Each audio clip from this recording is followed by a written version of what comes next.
All right, guys, welcome back to another episode of Can We Die in This Tin Can? Today we're trying to, what am I trying to do today? Or in this video? First off, I'm covered in fuel because I need to fix the fuel pressure. So I'm using some parts left over from my S2000 and some parts left over from putting the initial fuel system in this car to get a pressure regulator in here that isn't being blown through. So if you see here, yeah, I used to have this Corvette reg slash filter, and with the Bosch 044 that's in here, just was not up to the task. It was just blowing through. I had 100 PSI at the rail. Not good. What can happen is the injectors don't actually close all the way when the ECU is telling them to close because the fuel pressure is just blowing right through them. So what I'm doing is hooking up this K-tuned one, and I'm trying to just make what I have for fittings work. I just had it hooked up, but I'm using a fitting that isn't actually meant for it. It's an AN fitting inside of there, and yeah, it doesn't really work. It was leaking not much, like you could drive it somewhere, but I'm gonna try to get it just mounted up in there. The problem is there's a dash 8 on one side of the K-tuned. I think I've just kind of glanced over the fact that I relocated the coil packs and tidied this all up. Just did some ICT spark plug wires, and yeah, it's kind of cleaned the engine bay up a bit.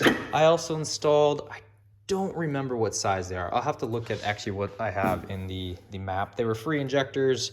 I just had to, they're LS3 or LS7, I can't remember. It's been so long ago. I just had to adapt them, and then got these little adapters, and everything seems to be working. Probably not like what I recommend to do. A injector upgrade for less than $50, I'll take it. All I had to do is get the adapters and the clips to adapt it to the Holley harness. Could get a different harness, but oh well, this will work for now. He's bored, so you guys are probably bored. Let's just shut up and get some stuff done. All right, I smell like I'm about to explode, covered in gas, but we have it all hooked up. And kind of just using what I had make work. I don't really like the push lock on this side, but I needed a way to still be able to mount this, hard mount it, so it's not gonna vibrate and kind of be safe. That'll work. Hey buddy, he's about to get real scared. Let's see what we got. 55-ish. There we go.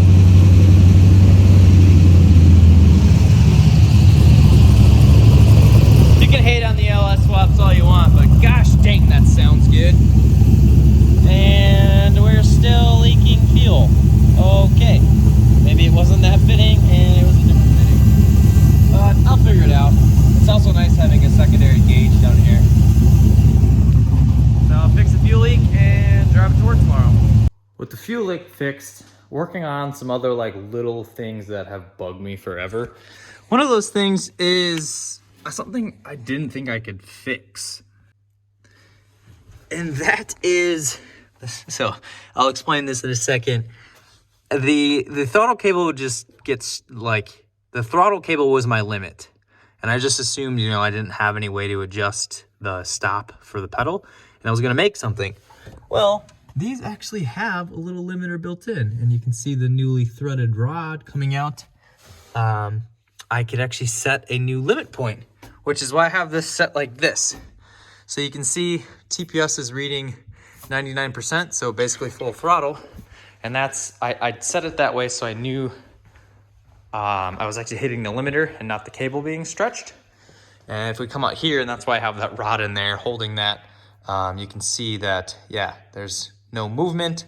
That little tiny bit of movement is going to be our 1%. So I'll thread that screw down just a hair. So you'll have a little tiny bit of the cable being pulled on, but it's going to be hitting the stop and not constantly stretching that cable back out, because that'll fatigue stuff and break stuff. Looking at long term, another thing was when you'd hit the brakes, it would honestly feel like there was air in the system. And I figured doing the disc brakes would fix that, and I just assumed it was crappy brakes, but it was actually just there's play in the pedal.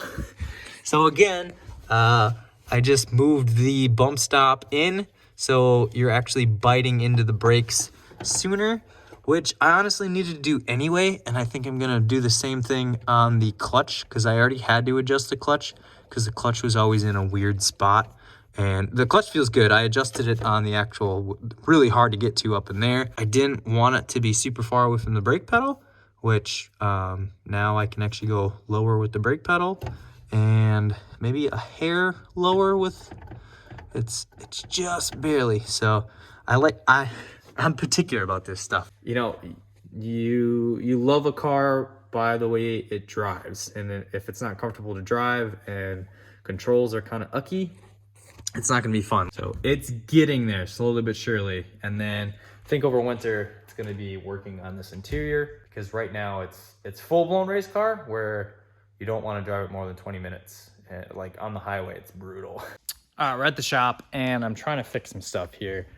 So I was hoping when I did this rear end that my super bad vibration would go away, but it has not. And the only thing I can put my finger on is that this trans, that's not bolted in.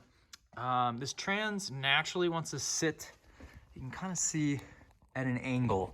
So the drive shaft is actually coming at an angle this way, and the diff also, in the last video you saw, the diff angles up, and this kind of angles up too. So the actual angles don't match each other. So what I'm trying to do right now is I had to modify my original bracket that I made, or the original trans mount. Cut some off of this guy here to get room so I can move the actual trans over a little bit more. I realized when I put it back together, I put it on backwards. It can go either way, but the spacing was slightly different. So it wasn't helping my case at all. It was actually pushing the trans this way more. So hopefully when I get this mount back on and the holes are widened out, it'll push the trans this way. I'm also going to put some washers underneath here. I designed it to sit nice and flat on there, but honestly, it doesn't matter. So I'm gonna put a couple washers under here to get the trans to sit a little bit higher. I have a little bit of room. And then if I can, I'm gonna try to make my own mount to eliminate this little rubber piece. Another thing to do after you put a build together is check everything. And yeah, these came loose, or I never tightened them. I could have swore I tightened them, but my daughter was here bugging me and I might have forgot to tighten them. That could also be where a vibration is coming from, if this is kind of wobbling around in there. But so far it's working.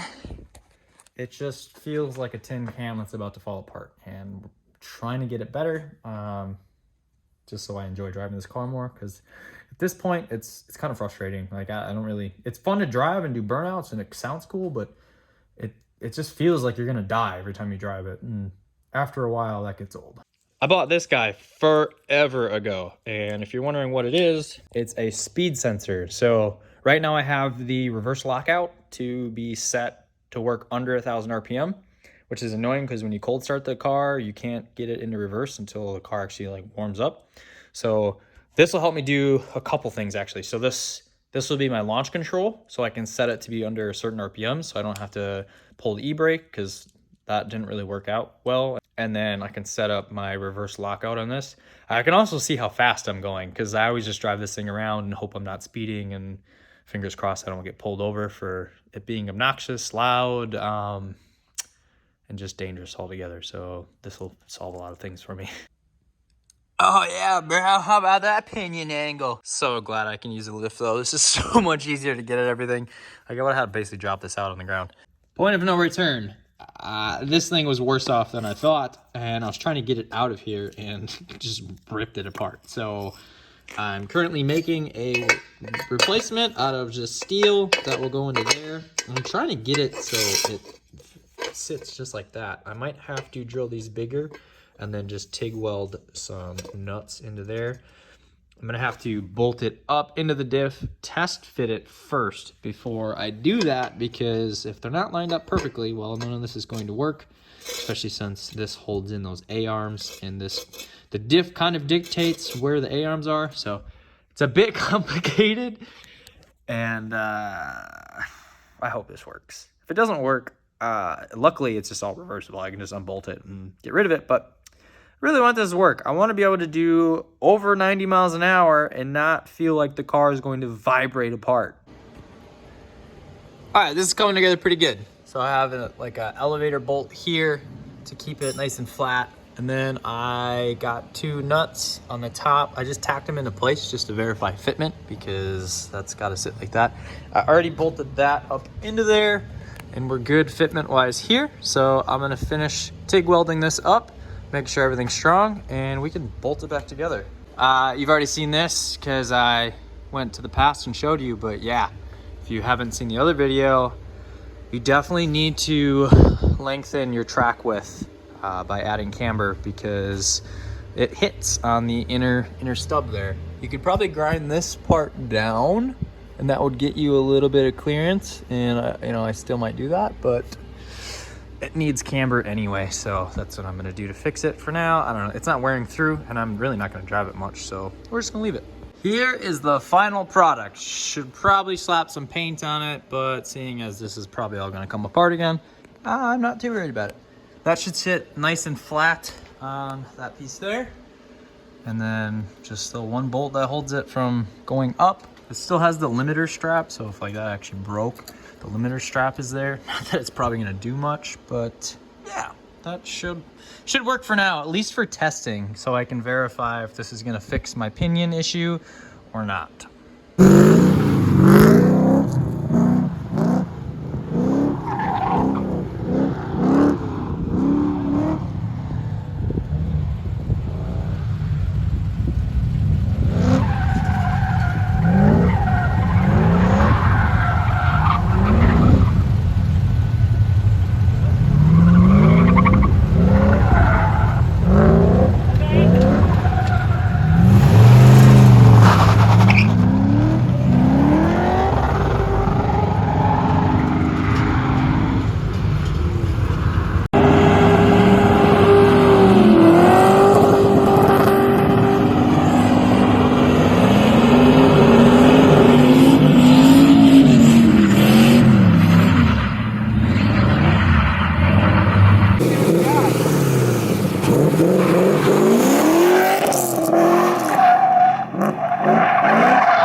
Okay, let's go over some things because I'm really bad at filming and I missed a few things and I got too excited and I was just ripping my car. But okay, first of all, drive shaft stuff. It sort of worked. I feel like the main issue with that drive shaft is it was just made wrong. I specifically asked the company that made it. I said, make sure this thing is like good for like 120 miles an hour and you can physically see it vibrating around. So I don't think it's an issue of something I did. I think it's actually the drive shaft itself just needs to be replaced. It's not the first time I've dealt with something like that. Everything else with the car though, okay. The last clip you saw, this clip right here, I'm gonna slow it down. The reason why you don't see the rest of the clip is because everyone that was working grid went, holy he is about to crash into grid. He is not stopping. And the fact is, in my head, I went, oh my God, I am not stopping this car. This is terrifying. What happened was, partially it's my fault. I'll admit this. The tires are just toasted from obvious reasons. But I had like zero brake feel whatsoever. It was scary. It is the few times I've ever been like legitimately scared. Again, my fault.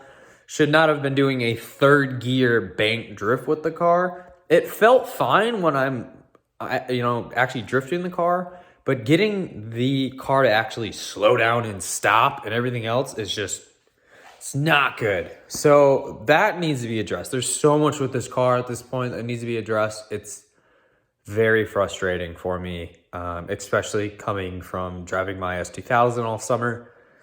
The Z has just become this car that's scary, not fun, and it needs so much. And I don't know what to do with the car at this point.